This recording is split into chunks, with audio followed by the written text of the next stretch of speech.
Anytime a no annual fee credit card can give you 5% cash back in categories you actually use, it needs to be on your radar.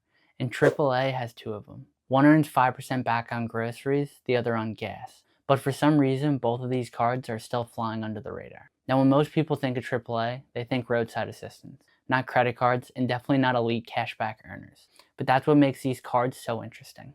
Now, for all my basketball fans out there, these aren't the Michael Jordans of your wallet. They're more like the Scottie Pippens. They're probably not the card you build your entire setup around, but they can be the piece that makes your setup work a lot better. And that's the way I want you to think about this comparison. The question isn't just which card is better, it's which one actually fills the gap in your wallet.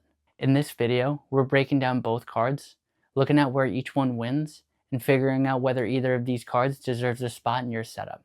Then I'll give you my take on which card I would grab. But before we jump into things, if you enjoy credit card content like this, hit the like button and subscribe, and check out my free rewards and returns guide in the description below, where I break down some of my favorite card setups and credit card strategies.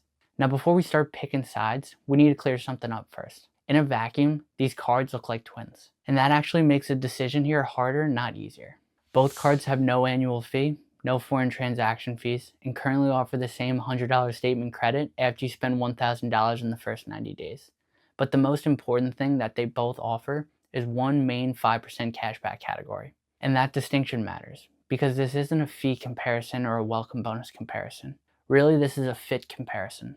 The real difference here is the role each card plays in your setup. So while you're watching this, think about your own wallet.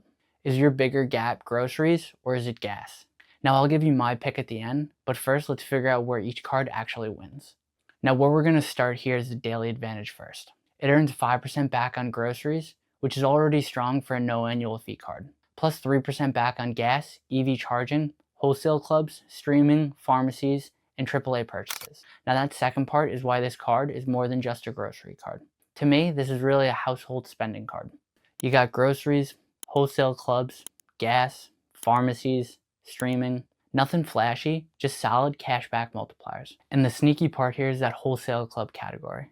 Because a lot of grocery cards don't treat wholesale clubs the same way they treat traditional grocery stores. So if you shop at Costco, Sam's Club, or BJ's, having 3% there can be a useful extra layer. Now on paper that seems unbeatable, but that's until we learn on the part that everyone skips, which is that earning cap. Now the Daily Advantage has a $500 calendar year cashback cap across groceries, wholesale clubs, and gas stations combined. So let's say, for example, if you were earning that entirely through the 5% category on groceries, that would support about $10,000 a year, or roughly $833 per month. Now technically, because that cap is shared across 5% and 3% categories, depending on how you use it, your exact spend caps may be different. But in my opinion, keeping this as your dedicated grocery card is a really strong play here. Now is a cap great? No. But big picture, it's better than a lot of the other 5% cards out there right now. And once you understand how that cap works with your own spend, you can start to layer on one or two other cards to support it, and that's where the Daily Advantage starts to become more than just a decent card and starts to look like the anchor of a really strong cashback setup. For example, one setup that would cook here is the AAA Daily Advantage for groceries, wholesale clubs, and gas, the City Custom Cash for dining at that $500 per month cap, and then a strong catch-all card like the Fidelity Rewards Visa or the Robinhood Gold card. That gives you 5% on groceries, 3% on gas and wholesale clubs, 5% on dining up to $500 per billing cycle with the City Custom Cash, and then 2% or potentially 3% on everything else depending on which catch-all card you use. No travel portals, no transfer partners, no trying to justify a premium travel card when you only take 1 or 2 trips per year. Just high cashback in real categories. And for the average person who wants a simple but optimized wallet, this setup is honestly hard to beat. So that's the Daily Advantage.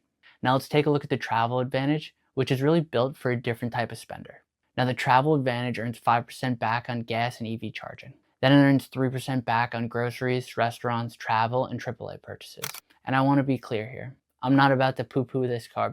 It's still a strong card. A no annual fee card earning 5% on gas and EV charging absolutely could earn a place in some people's wallets, but it's more situation dependent. You really either need to be crushing gas and driving a ton or having a big family to make this one really worth it. Now some households have multiple drivers, so if that's you, then the 5% gas can be a big deal. But if you barely drive, live in a city, or work from home, the Daily Advantage is probably a better bet.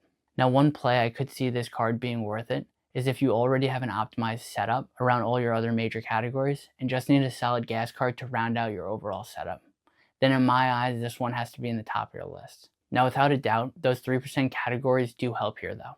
Restaurants, travel, and groceries make this card more versatile than just a basic gas card. So if your setup's weak in any of those also, then this card can also help fill that gap. But with the Travel Advantage, the cap matters even more because this card only really shines if your gas or EV spending is high enough to make that 5% category do real work. The Travel Advantage has a $350 calendar year cashback cap on that 5% gas and EV charging category. So at 5%, that means to max it out, you need to spend about $7,000 per year in gas and EV charging, which is about $583 per month. Now for some people, that number is high. For others, that's completely realistic. And that's why I don't think the Travel Advantage is bad at all. It's just more targeted. Back to that Scottie Pippen point I made from the intro. These cards probably won't be the stars of your wallet, but they will absolutely contribute to a winning system. Now for me, where do I land with these cards? If I had to pick one, I'm taking the AAA Daily Advantage all day. The Travel Advantage is decent for certain types of people, but that 5% on groceries plus the 3% on wholesale clubs is just too strong to pass up. Add in the 3% on gas where you still get decent coverage there, and this makes this card a no-brainer in my eyes for the majority of people. Bottom line, both of these AAA cards are stronger than a lot of people give them credit for. The Daily Advantage is the better overall card in my opinion, but the Travel Advantage still has a very clear lane. But the main takeaway here is to focus on where your spend is weakest and really just go from there. Now, if you enjoyed this breakdown, hit the like button and subscribe so you don't miss the next upload. And if you need help analyzing your own spend, I offer a one-on-one spend audit service where we look at your actual spending, current cards, and goals, whether that's cashback, points, or something in between, then build out an optimized credit card strategy tailored right for you. The link is in the description if you're interested in that. And if you're looking for an elite, no annual fee hybrid setup, check out this video next on the Wells Fargo Autographed. It's the perfect no annual fee travel card to pair with one of these AAA cards. I'll see you guys in the next one. I appreciate you all. Peace.